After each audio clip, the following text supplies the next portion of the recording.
28 ডিসেম্বৰ 2025 তাৰিখে ধেমাজি নগৰত অনুষ্ঠিত হোৱা ৰাইজৰ দলৰ কৰ্মী সন্মিলনত আমি উপস্থিত থকা ৰাইজৰ দলৰ সকলো কৰ্মীয়ে সংকল্প লওঁ, শপত খাওঁ, বচন খাওঁ যে আগন্তুক 2026 চনৰ বিধানসভা নিৰ্বাচনত আমি ৰাইজৰ দলক জয়যুক্ত কৰিম।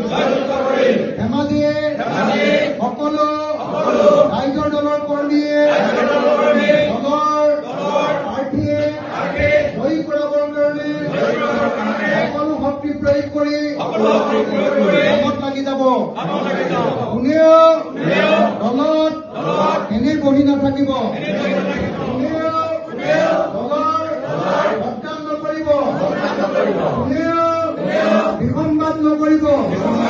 সকলোৱে মিলি এইবাৰ ধেমাজিত ৰাইজৰ দলৰ প্ৰাৰ্থীয়ে জয়ী কৰাম আৰু এজন বিধায়ক অখিল গগৈ ৰাইজৰ দলক উপহাৰ দিম।